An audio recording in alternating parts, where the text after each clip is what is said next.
The first session is in a lot of ways just going to look at the title of this evening.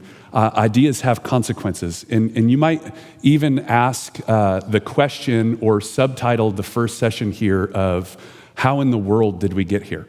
How in the world did we end up where we are? And so, and then after our break, I'm going to spend some time walking through just a few concrete steps of what we might do as a family, as God's people, to respond in the time where we're at.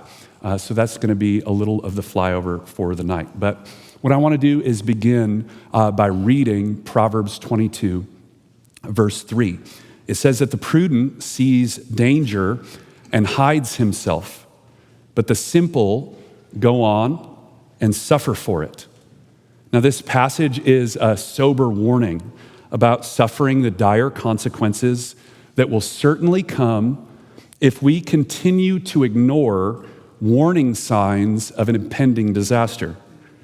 We find ourselves living in a time where I fear that the church has continued to ignore the warning signs of the cultural and societal decay that have surrounded us for several generations. And like the simpleton of the proverb, we are suffering for it. As such, I think it's essential for us as God's people, specifically as those who are now being faced in ever greater measures with the proximity to the danger, to seek to rightly see the danger for what it is and salvage what kind of actions we may in order to act appropriately. I'm hoping that these lectures would be for us a little bit of a wake-up call. In many ways, the things that we're seeking to see and understand aren't new. Many of the ideas that I want to share tonight are taken directly from various, you might call them prophet types, who over the last several centuries have looked on the horizon and seen the looming cultural and societal disaster and have sought to rouse people from slumber. Yet in the painting of the picture of where we are, in hopes of waking us up and causing us to act, I don't want to incite in us a despair. Rather, I want to look with open eyes to assess the reality before us and invite us to act accordingly. Thus, in a lot of ways, I want these lectures to be akin maybe to like a necessary intervention. There's no reason to believe that the work in front of us won't be painful or difficult or extensive. And the problem with many of the voices that have gone before us is they've failed to actually rouse people to wake up and act.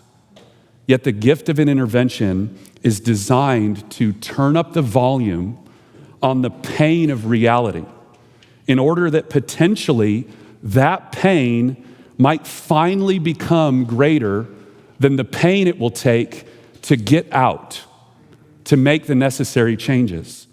So we must be prepared to make necessary changes before it's too late. Because as I hope to demonstrate this evening, ideas do in fact have consequences.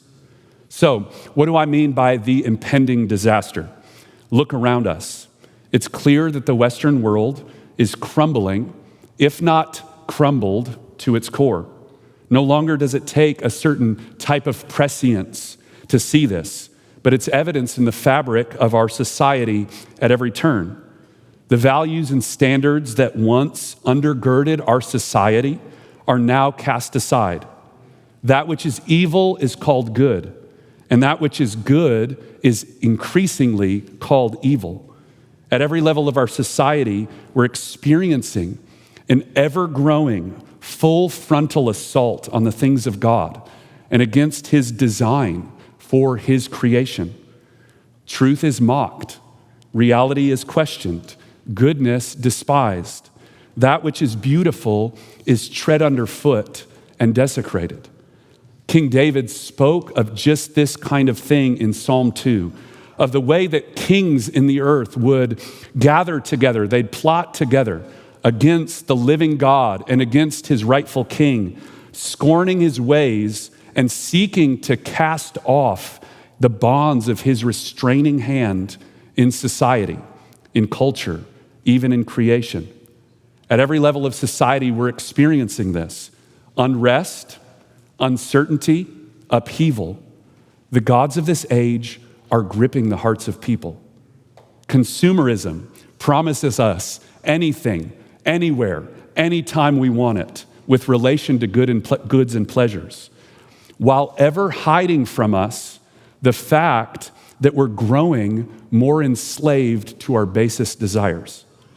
The sexual revolution has brought about what you might call the pornification of society, where free sex and unrestrained sex and perverse sex pervade our world. Individualism and isolationism have separated people from the very communities and institutions that have meant to give us meaning and value. And we're fed the lie that self-discovery, authenticity, self-expression, these are the highest form of human virtue. A radical egalitarianism has devalued our genderedness as men and women, while a wholesale attack on both femininity and masculinity has led to the destruction of the family, blurring lines with regard to human sexuality, and ultimately an inability to even define the basic essence of what it means to be male and female. In assessing our present situation, I'm reminded of the words of a poem by a poet named William Butler Yeats that's often used in talking about where we are in our world. It's from a poem entitled The Second Coming. Hear his words. Turning and turning in the widening gyre, the falcon cannot hear the falconer. Things fall apart, the center cannot hold. Mere anarchy is loosed upon the world. The blood-dimmed tide is loosed, and everywhere the ceremony of innocence is drowned. The best lack all conviction, while the worst are full of passionate intensity. In this poem, Yeats captures poignantly the disintegration of a society that has lost its moorings, that's storm-tossed, where the center, meaning the things that bind, are no longer able to hold things together, where the best of us lack conviction and courage to act, and where the worst of us are full of radical zeal and passionate intensity. In these few lines, I think Yeats paints a picture of our present situation.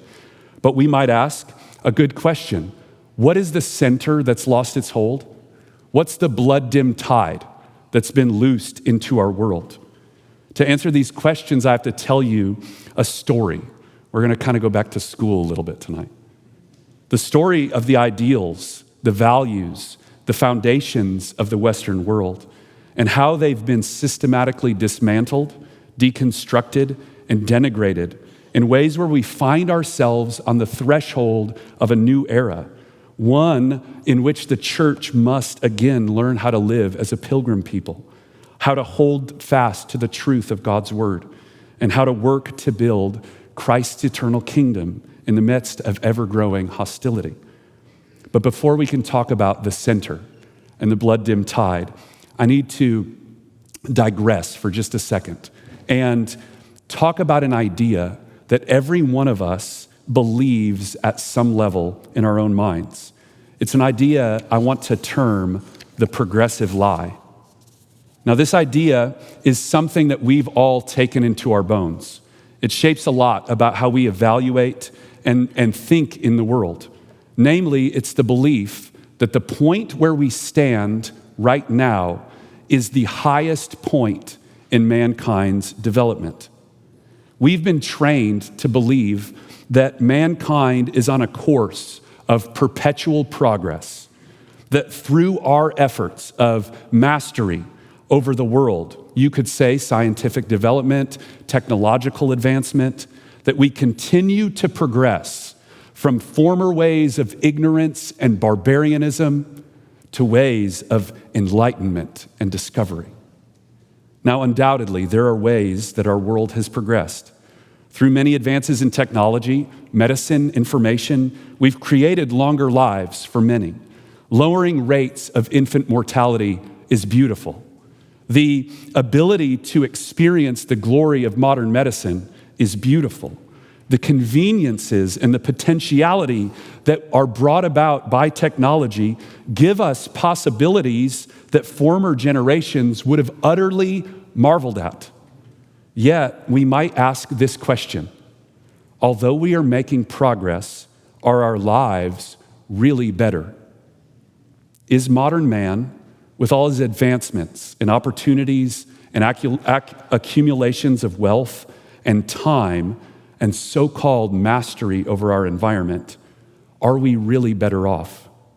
We live longer, more convenience and opportunity is in front of us, but is the quality of our lives truly all the better? Furthermore, the dangerous reality that appears to be the case in our modern world, that is, in spite of all of our abilities, in spite of our opportunities and affluence and health and time, seems to be that we're rapidly losing an ability to assess value in any way. What I mean by that is, for all our progress, it seems that we're losing touch with the ability to discern what is better from what is worse. Let me illustrate this in a couple of ways. First, with the advancement of so many technologies in our world, think about home appliances and the access that we have to mass-produced food, goods, and services. We have more free time than most people in human history would have ever dreamed was possible. You have more free time than kings. Yet, rather than fill our leisure, which is the basis of human culture, with things that promote virtue, strengthen us as individuals, build ties of relationships, make the world a better place, we fill it by binge watching another TV show, scrolling YouTube shorts, hooked up to our feeds in some other fashion, mindlessly wasting away the precious gift of time that God's given us. Second, in the West, we have more access to life-promoting things than any culture before us. Think of the quantity, quality, and variety of foods we can produce or procure in a moment without ever having to step into a field to try to grow it yourself. Think of the glories of antibiotics, life-saving medications. Think of our access to health care and the knowledge base that it represents in our world. Now think of the reality that in spite of that, rates of anxiety and depression and suicide are all on the rise at rapid, exponentially increasing rates. Although we're further progressed than we ever have been related to health, it seems that things aren't actually progressing. Finally, it's been said, I don't know if this is true, but it's been said, that you have more technology in your pocket than NASA had when Neil Armstrong stepped on the moon. Access to more information, more education. Think of all the books you could read. Think of all the knowledge you could take in, the culture, the art you could consume. More than most humans could have ever dreamed of. Yet the increase of technological power has been filled with the proliferation of graphic and increasingly degrading and violent pornography. The rise of addictive internet gaming, streaming, and the mindless feeds, again, that keep us numbed to the present reality and dulled to meaning. So we might ask, in all of our progress, are we progressing? Or are our advances in technology, our resources, our accesses to so-called opportunity, are these actually blinding us to the fact that we are, in some mysterious way, actually regressing with regards to the things that really matter? Is it honest for us to hold on to the progressive lie and believe that we're continuing to evolve when our society continues to abandon values and morals and standards and any desire for righteousness in exchange for an ever-increasing, ever-championing of perversion, wickedness, and immorality? I think it would be much more correct and much more intellectually honest of us in our evaluation if we looked at where we are and used Paul's progression of descent into subhumanity that he outlines in Romans 1, in which the result of mankind forsaking our Creator brings us not into only a state of growing immorality, but into a societal contagion that celebrates unrighteousness and immorality as though it is good. Hear Paul's words. Although they knew God, they did not honor him as God. They did not give thanks to him, but they became futile in their thinking and their foolish hearts were darkened. Claiming to be wise, they became fools, and they exchanged the glory of the immortal God for images resembling mortal man, birds and animals and creeping things. Therefore, God gave them up in the lusts of their hearts to impurity, to the dishonoring of their bodies among themselves, because they exchanged the truth about God for a lie and worshiped and served the creature rather than the Creator, who is blessed forever. Amen. For this reason, God gave them up to dishonorable passions. Women exchanged natural relations for those that are contrary to nature. And men likewise gave up natural relations with women and were consumed with passion for one another, men committing shameless acts with men and receiving in themselves the due penalty for their error. Since they did not see fit to acknowledge God, God gave them up to a debased mind to do what ought not to be done. They were filled with all manner of unrighteousness, evil, covetousness, malice. They are full of envy, murder, strife, deceit, maliciousness. They are gossips, slanderers, haters of God, insolent, haughty, boastful, inventors of evil, disobedient to parents, foolish, faithless, heartless, ruthless. Though they know God's righteous decree that those who practice such things deserve to die, they not only do them, but they give hearty approval to those that practice them. So I want us for a moment, before we start this story, to give up the progressive lie and evaluate our moment on the basis of God's word. If this is true, if we don't actually live in things that matter in a time of great progress, but of one of real and demonstrable regress, how did we get here? How did we as a culture exchange truth for lies? If we want to call back to Yeats's poem, what blood-dimmed tide was loosed in the world that has caused the center to no longer hold and the world to fall apart? To answer these questions, we need to first look at the ideas and values that have long shaped the Western tradition. Whether you're aware of it or not, there's a rich intellectual tradition that has shaped the development of the West as a fairly cohesive and unified worldview for nearly 2,000 years. And that our present way of seeing and thinking about the world, although remarkably normal for us, is relatively new in human history. The way that you think, you and me, is about 3 minutes old. I just want us to get this. It's about 3 minutes old, and it isn't normal. Those two things have to be seen by us. The source of the Western worldview, or the worldview that's been predominant in our history, finds its origin in two unlikely companions. The first is the intellectual tradition that descended from the ancient Greek philosophers. For many centuries, the Greeks sought to organize and understand the world on the basis of reason, ultimately developed a way of viewing the world that was ordered and organized around universal ideals of truth, what is right, goodness, what is moral, and beauty, what is pleasing.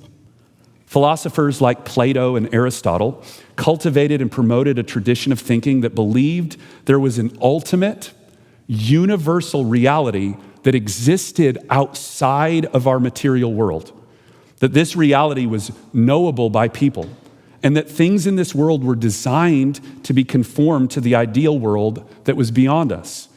You could say it differently. Things in this world had a purpose. They were goal-oriented to best be conformed to the ideal that existed, I want you to get this, objectively outside of experience and outside of change. The second source of the Western intellectual tradition is Christianity itself. The religion of Christianity is, of course, built upon the belief in one true God who created all things, who has revealed himself to his people, ultimately in Jesus Christ, and who is leading his creation toward a purpose that exists in his own unchanging counsel and will. As Christianity came into contact with these classical philosophical ideals, many Christian thinkers began to wrestle with how could they adapt them or redeem them or utilize them to make sense in Christian revelation. Thinkers like St. Augustine were instrumental in establishing that God himself, the God who had created all things and revealed himself through Jesus Christ, he was the standard or the ideal that existed.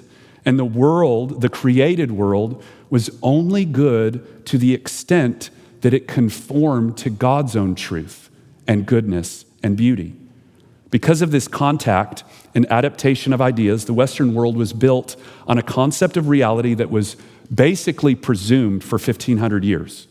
The way of seeing the world, living in the world, and what the purpose of life and creation were went unchanged. This produced societies and cultures that were built to promote and disseminate a way of seeing the world based on several important assumptions. And I want to give you 4. The first assumption: there was, in fact, an objective, universal reality, objective truth, objective goodness, objective beauty that existed outside of people's or man's subjective experiences and changes in the world. That's number 1. Number 2, there was a belief that this objective reality was in fact knowable. You could know it. It wasn't mysterious. It wasn't unknowable. The Greeks said these ideals were knowable through reason. Christians believed they were knowable because God revealed them. Third, this is going to sound really obvious. The belief that when this reality, this objective reality that you can know, when you know it, it's real. It's a big deal. And we're going to see that it's not what we believe anymore. It's important to understand because it presumes that when we know things about God's reality, we can be certain of them. Finally, the last assumption is that things in creation were to be ordered and oriented toward these ultimate realities. This specifically meant that mankind was designed to be conformed in his knowledge, you could say truth, in virtue, goodness, and his appetites, beauty, to God's objective standards that existed outside of man's own desires, man's own experience, and man's own preferences. This meant that baked into much of the Western worldview was an understanding of the need that people, individuals, needed to be trained and disciplined and self-restrained of their own desires, preferences, and longings to be conformed to an outside standard. For centuries, these assumptions had profound implications on culture, societal structures, politics, institutions. Then something began to change. Although the history of the shift of what's happened in the worldview of the West is really complex, it's multifaceted, it's been recounted in many places over the last 100 years. I want to look at 2 specific ideas that were placed in the soil of the Western world that ultimately brought about cataclysmic and tectonic shifts in the way that we think about, see, and live in the world. And ultimately, what we believe the purpose of the world is and how we run after or pursue that purpose. Okay, put on your philosophy hats. Here we go. We ready? The first idea that was introduced into the soil of the West is what philosophers call nominalism. It's a big word. These ideas were first introduced in the Middle Ages by thinkers like Peter Abelard and William of Ockham. Essentially, what they did was stated that the universals, objective universals, do not exist in themselves, but they only exist in our minds. So there's not an actual standard of truth out there that binds things together. If there's a ordered cohesion in the world, it only exists because I see it that way. So this idea gets put into the soil of the world. What this means is that there's a shift in belief that the universal conception of something, for our purposes, let's stay with truth, goodness, and beauty, did not exist outside of individual things. But if it exists at all, it exists in the mind of the observer. The subtle shift moved the basis of binding reality from objective, outside reality to within the mind of an individual subject. The second tectonic idea that was introduced into the Western world has come to be known as maybe the most famous declaration in the history of philosophical thought. A man named René Descartes, in seeking to establish the certainty of his own existence, declared, you're familiar with it, I think, therefore I am. Now, in Descartes' own philosophical system, this was attempting to provide him a way of stability, to be certain of his own existence. But it ended up creating a likely unforeseeable consequence for the unfolding of human thought that has dynamic and far-reaching implications in our contemporary world. This idea essentially moved the basis of seeking certainty from objective reality that existed outside of the individual to within the thinking self. Thus, no longer would mankind seek to use his reason to discover and discern realities that existed outside of himself as the basis for certainty. He would see the starting point of all certainty found within himself. Now, there's a lot that happens to get from these two ideas to the world where we live.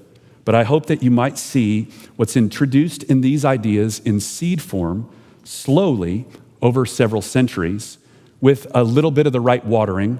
You throw in the Enlightenment, the scientific revolution, a couple world wars, the disaster of Freud, begins to grow into a full-fledged plant that is beginning to produce very rotten fruit that we are presently experiencing.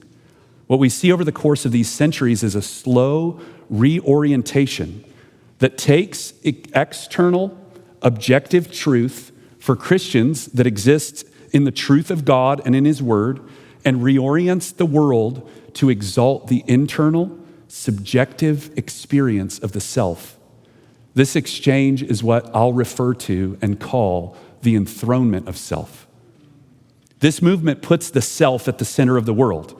It fundamentally changes how people come to know or think they come to know what's true and good and even beautiful. Where much of the history of the West has been built around the fundamental presumption that objective reality exists outside of the individual, and the individual is then responsible to be conformed to that reality. The contemporary presumption has radically altered this orientation. Now the individual is the standard. And everything outside of myself is responsible to adjust, conform, and accommodate my own sense of what is true and good and beautiful. This change is subtle, but it has far-reaching implications. Essentially, it reorients both the concepts of where the source of any standard exists, meaning, does it exist outside of me in something that transcends me? Or does it exist in me? And it reorients the onus of responsibility from the individual to be conformed to reality, meaning I bear the responsibility to conform my desires and preferences and longings to a standard, to putting it on everyone else to be conformed to my reality. We don't have to look very far to see this idea promoted and presented as beautiful in the world around us. Time wouldn't actually permit me to outline example after example in movies, TV, literature, where this ideal and this shift has been at work, training our affections and our desires for what is good in ways that seem innocent but have far-reaching consequences. We could point to numerous examples portraying the beautiful, what's the new famous word? Journey of self-realization and self-discovery in entertainment. How many storylines, think of how many storylines are built around the hero or the heroine who must discover within themselves the truth, their purpose, or the fulfillment of their deepest desires. Think of how characters are presented as knowing themselves. They know their dreams, they know their desires, they know their aspirations, and that only they truly know what is best for them, what would fulfill them, what would be ultimately good for them. Further, how often in those contexts are any form of restraint or constraint, families, relationships, social conventions, duty, portrayed as harmful, stifling, even oppressive. You could put so many stories in this category. From, I'm going to offend somebody, Jane Austen, to probably every Disney movie made ever. Hey, look for it. Watch for it. See if you can find the places where it's at work in you and where you have been actually trained to cheer for this, to want this, to want the woman to leave the oppressive marriage so that she can finally be with the man of her dreams. Watch where your heart leaps at this lie that has been placed into our world. I actually experienced just this shift in a way that really stunned me a couple weeks ago. A simple one, it may not land on everybody, but it was stunning to me. So my wife and one of my boys and I were on a walk around our house, and we decided to go to the art museum. Now, I love the art museum, at least the old original building. I like to walk up there when I'm in a contemplative mood, or maybe a better word is like a brooding mood. I like to read the inscriptions that are carved on the stone facade. They give voice to exactly the worldview that I'm talking about, that's shaped the Western world and its assumptions for centuries. Here's a couple of them. True painting is only an image of the perfection of God. The soul has greater need of the ideal than the real. It's by the real we exist, but by the ideal we live. Can you hear it in those two statements? Universal truths, perfections, ideals that mankind can know and comes alive by seeking to know them and order his world accordingly. You can even see it in the construction of that old building itself. Now, on this day when we're walking and we decided to drop into the museum for a few moments, I was faced with a disparity between the traditional way of thinking of the world and the contemporary modern way of thinking in the world as we're walking through the Renaissance paintings. In one of the rooms, we came across an individual. I sadly don't know if they were a man or a woman. They were maybe 20% covered by clothing.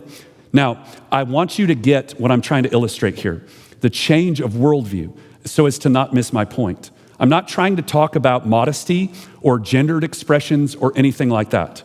What struck me in the moment was this. We're standing in a building that supposedly, or at least one time, was based around a tradition that believed there were standards and ideals and forms to which the individual was responsible to constrain their own desires, their own preferences, their own wants, in order to conform to those ideals.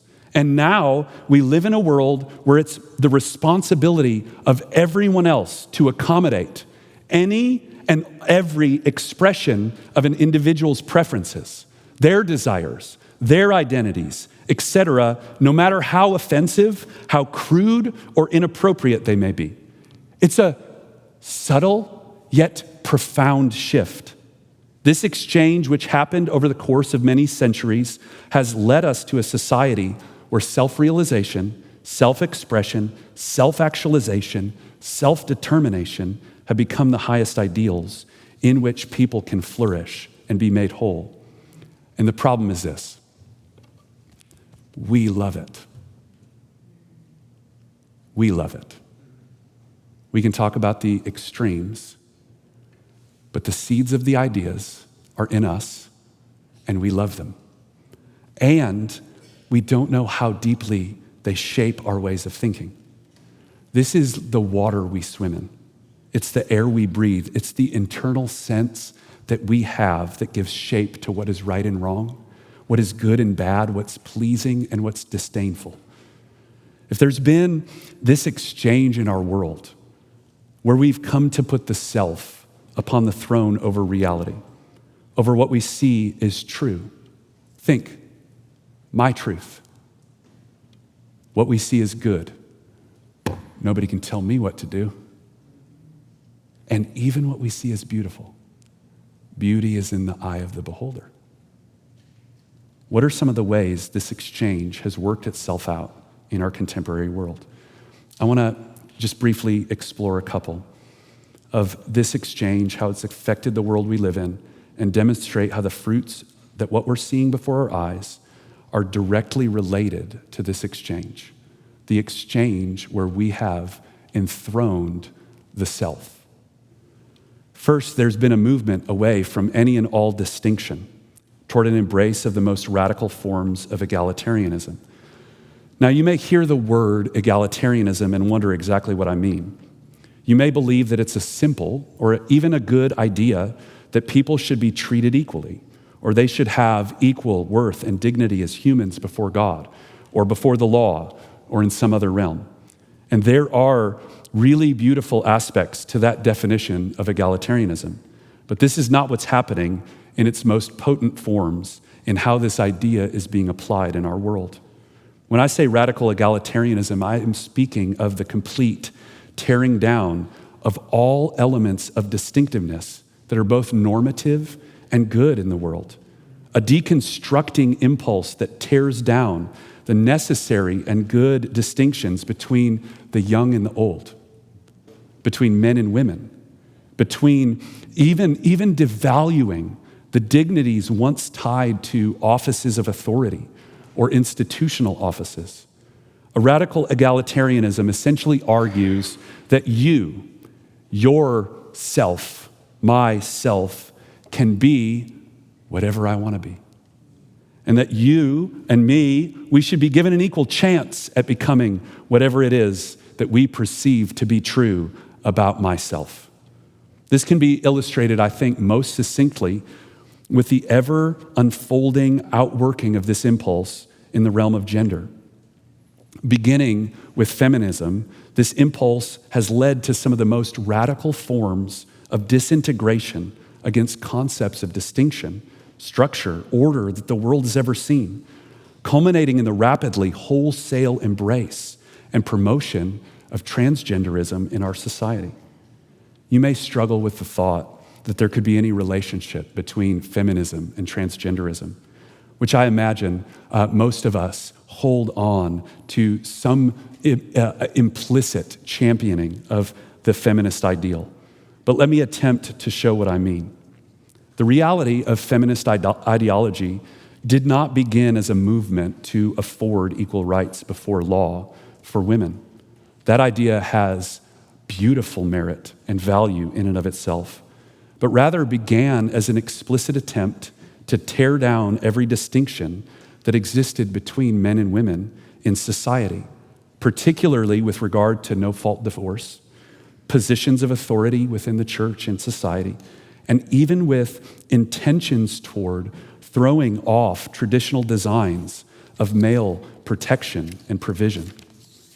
Now, in a classically perceived worldview, think about society and order and things like that, distinction between men and women in society, we see this at work specifically in the Bible's teaching of the distinction of role within the church as a fundamental expression of the distinction of essence.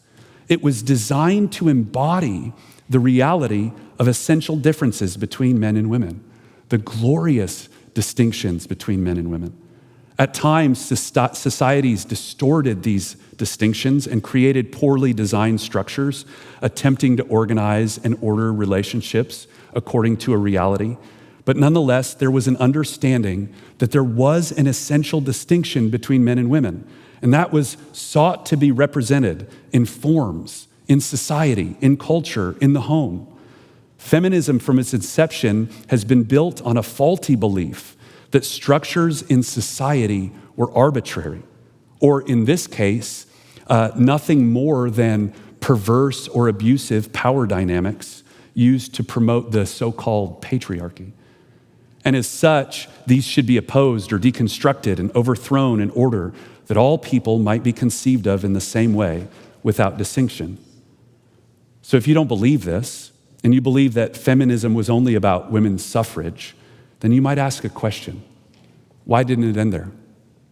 Why, if it was about equality before law, did it not end with women's rights to vote? It's because feminism was and continues to be much more at its heart. First, about liberating women from men, then about liberating women to act like men, then promoting women's reproductive freedoms in the sexual revolution, the widespread acceptance of abortion, the proliferation of birth control. However, the seed of destructuralism that gave rise to feminism has matured into fruits in our society where people are unwilling, or potentially they are not able, to define what makes a woman. Now, woman is not only free from man and free to act and live as a man, she is now free to live free from the biological and bodily encumbrances of even being a woman. Although this may feel like an untouchable third rail, so to speak, I think it's imperative that the church begin to assess the origins, the ideas, and the foundations of those movements, and the places where we have allowed them to shape our own values and beliefs and ideals, and assess them by God's own word. Closely tied to the loss of distinction is the throwing off of all types of authority.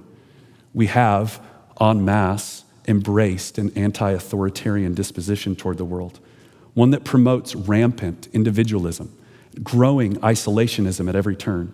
Think of the ways that you and I have been trained from our youngest days to be suspicious of authority, to see authority as nothing more than a game of power dynamics, and the virtue that gets infused into looking to set yourself free from every authority in our lives. We glorify the normativity of the rebellious teenager as a stage through which every individual must develop. We champion and promote a disposition of doubt, actually encouraging the questioning of everything, except, of course, the questioning of the disposition about questioning, the doubting of your own doubts, an individual's personal sense of identity, and the universal body of knowledge known as the science. We can't question those things, but I digress. This is seen in major ways in how we relate to most authority figures.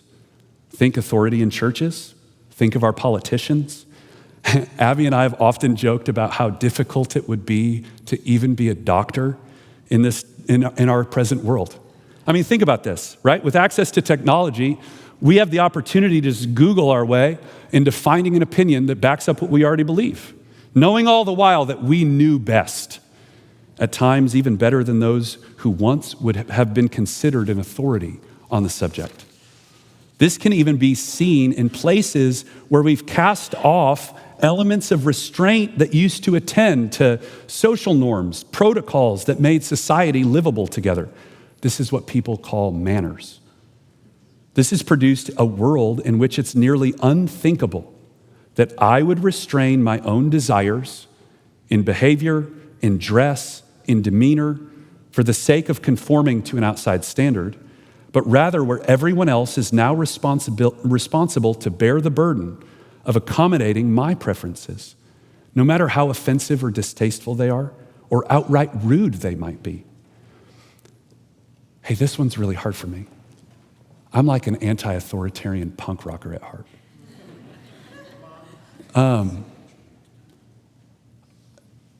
We were at a soccer game the other night. I'm going off script for a second. We were at a soccer game the other night, and I have a mild temper. And I can get kind of chatty at soccer games, specifically to the referees. I don't think in a sinful manner, but you could also ask Abby and she might have a different opinion. We're at the soccer game a couple days ago, and I go, the other team, all their parents yelled something out and the ref called it. And the same play happened and he didn't call it for our team. And I said, we need to take up the banner to start helping the ref along like those other parents. To which someone said to me, hey, you know that our athletic director has sent out an email asking us to not talk to the referees. And literally the words that came out of my mouth, I'm ashamed of them. In light of, I'm talking about this on Friday night. The words that come out of my mouth are, I do not recognize her authority over me. Right in response to this person, I do not recognize her authority over me. My children have to submit to her authority, but I don't. Hey, this is so ingrained in us. You can't tell me what to do. I will not be restrained or constrained in any manner by an outside authority. We have to see that. But as my really good friend Chris Stewart says, in a day when everyone is casting off restraint, constraint and discipline is real punk rock. Hey, so finally we see this exchange of knowable and objective reality that exists outside of myself to the enthronement of the self in the rise of what might be called the therapeutic culture that's taking control in the West.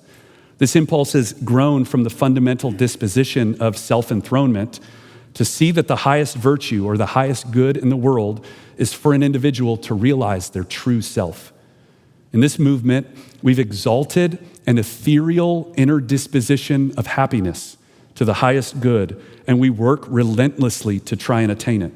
Attending this development has been an increasing general belief that someone's emotional and mental well-being is no longer their own responsibility, and that they need to cultivate and learn the requisite resilience and self-fortitude needed to weather difficulties in life, right? So we no longer think that the emotional and well-being, mental well-being is a person's responsibility. Now we see it as the responsibility of others to provide challenge-free environments in which my inner disposition is never offended, never hurt, never bothered. The implications of this development are far-reaching, from the ever-expanding categories of words or ideas that we have to avoid out of fear of triggering someone. The rapid development of so-called gentle parenting, where we try to raise our children in order for them to never experience any form of disappointment or sadness or difficulty. These developments are, in no uncertain way, the fruits of the idea of the unenthroned self coming to bear in our society. When we believe that the truest standard of reality, the truest standard of virtue, or for what is pleasing or distasteful resides in me, no longer believing that it exists outside, then an unimaginable amount of energy goes into protecting the self, providing for the self, seeking to create avenues in which the self is allowed to become realized and actualized, regardless of the actual cost to ourselves, to others, or to society around us. So to return to the words of Yeats and sum up the answer to our questions, what is the center that seems to have lost its hold in our world now that things seem to fall apart at a rate that we know not how to fix them? The center in the Western world in general, and in Christianity in particular, is the belief that God, the creator of heaven and earth, has established over the world, according to his own design, his own nature, his own essence, ideas, ideals, universals that transcend our world. For a Christian, what is true, good, and beautiful can only have its source in the eternal font of God's own nature and essence, expressed in his intended design for creation. Because of this, we believe that the world only works to the measure that we are submitted to his transcendent authority, and that our lives, our societies, our cultures, our institutions must be ordered as faithful expressions to that intended design. For us, we must seek to reject and eradicate the blood-dimmed tide that's been loosed in our world, namely the exchange of God's eternal lordship for the enthroned self sitting at the center of the universe. For as Paul declared in Romans 1, to exchange the truth for a lie is to become subhuman, handed over to our basest desires, and actually regress within the world, no matter how advanced we might become. We stand at an important moment. Will we look at the danger around us and keep on going and continue to suffer for it? Or will we do the painful work to not look at the ways where the fruit is rotten out there, but excavate our own minds to the places where this exchange has shaped our own thinking, our own feeling, and our own responses in the world? We have a great need to awaken from sleep and realize that it's high time for God's people to see, understand, and reject wholly the lie of the enthroned self, and obey the exhortation of Paul later in Romans to be renewed in our thinking, to not be conformed to the spirit of this age, but according to God's own mind, that we might think his thoughts according to his truth, that we might obey his commandments according to his goodness, and that we may delight in and enjoy these as beautiful. Amen.